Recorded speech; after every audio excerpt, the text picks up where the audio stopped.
AI stocks are up, but how can income investors benefit? Today we'll look at two AI funds that pay monthly income. Both have recently outperformed the S&P 500 and one of them pays a yield of 35%. AI stocks produce little to no income by themselves, and the funds we'll look at today get around that with a combination of distributing capital gains, holding some fixed income assets, and selling call options. Let's start with the income, and I've never compared two funds that are so dramatically different. AIO has a distribution history going back to just before the 2020 pandemic, no cuts, two special distributions, and two increases. It started at 10.8 cents per month, then it increased to 12.5 cents, then increased again to 15 cents. The math is simple. A 15-cent monthly distribution divided into the current price of $25.57 equates to a yield of 7%. Overall, that's pretty good, but typically I'm looking for a yield of at least 8% unless the fund offers value in other ways, such as dividend growth or appreciation. AIO qualifies for the latter. Look at total return over the past year versus the S&P 500. There's obviously more at play than just a 7% yield, and we'll get to that shortly. Then there's the new kid on the block. AIPI was born on June 4th, 2024. At less than a year old, we can't calculate yield the normal way, trailing 12 months of income. If we look at what they've paid out so far, the lowest distribution was the last one, which was $1.44.8, which is huge. To be conservative, I multiplied that by 12 and divided by the price, $50.05, to get an equivalent yield of 34.7%. Let's call it 35%. I had to check that math twice because 35% is freakishly high. These distribution charts came from Snowball, but I mostly use Snowball to combine my stocks from 3 brokerages into one simple income dashboard. It also gives me more income-specific information than Schwab or E-Trade can.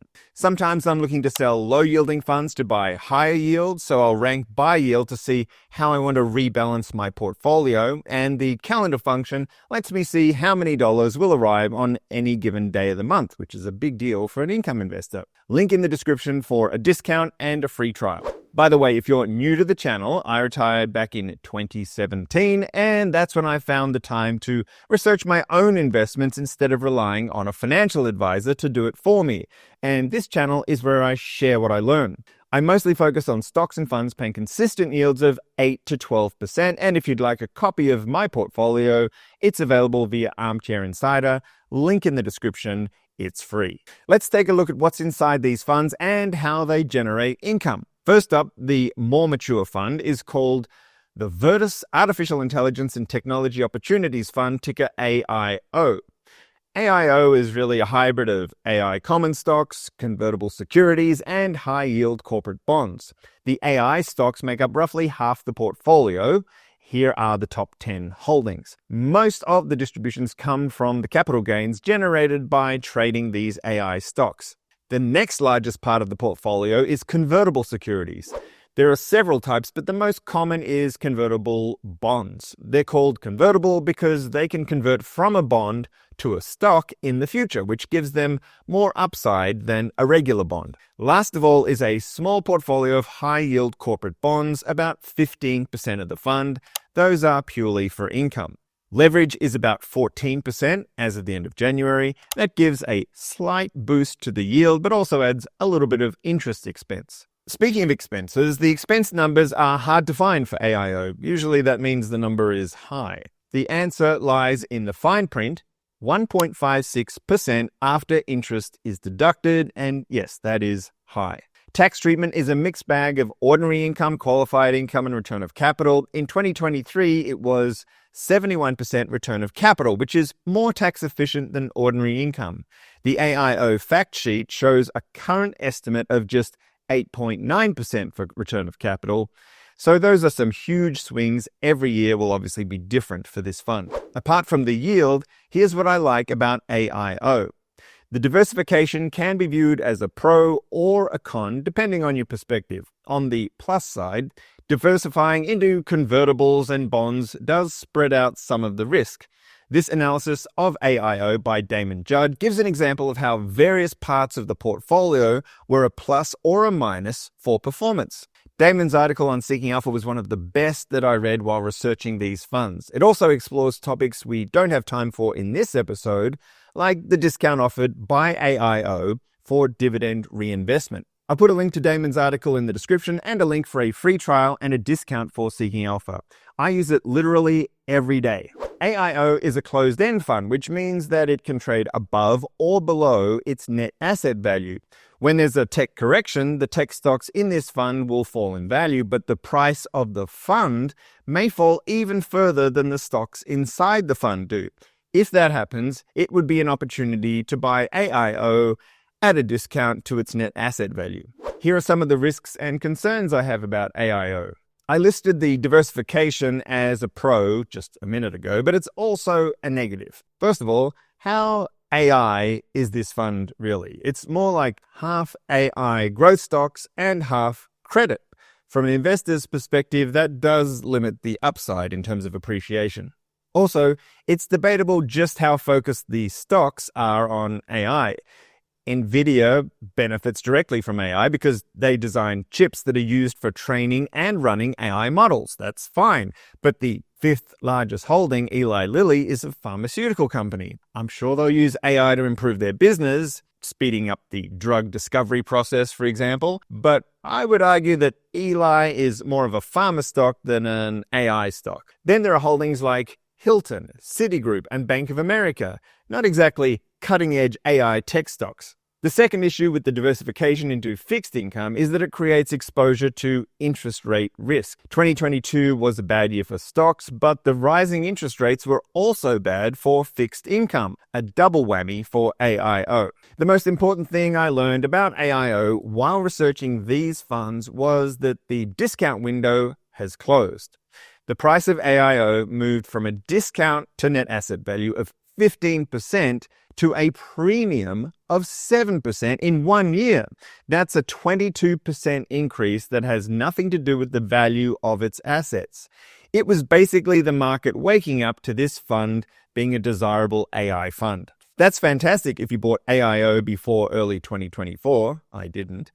But looking ahead, that opportunity won't repeat itself unless there's a huge tech correction that turns the market off this fund and causes it to be oversold. Let's take a look at the newer fund, the one that's yielding 35%. The Rex AI Equity Premium Income ETF, ticker AIPI, comes from the people that brought us FEPI, F-E-P-I.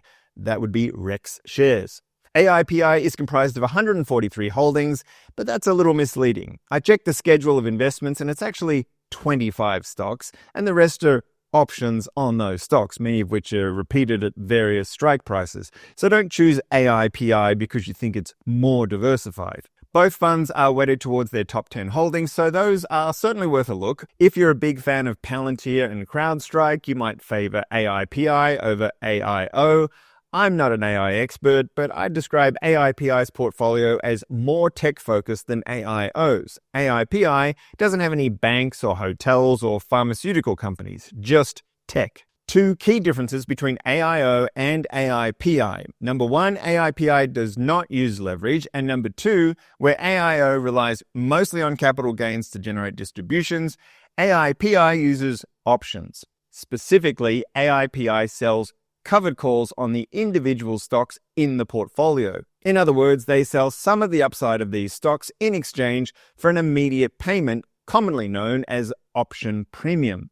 It's those premiums that AIPI is distributing each month to shareholders. Based on the notes to the 2024 financial statements, those calls are written slightly out of the money on 100% of the portfolio. In other words, heavily weighted towards income rather than appreciation. The expense ratio for AIPI is 0.65%, which is less than half the 1.56% that AIO is charging. Apart from the ginormous yield, here's what I like about AIPI.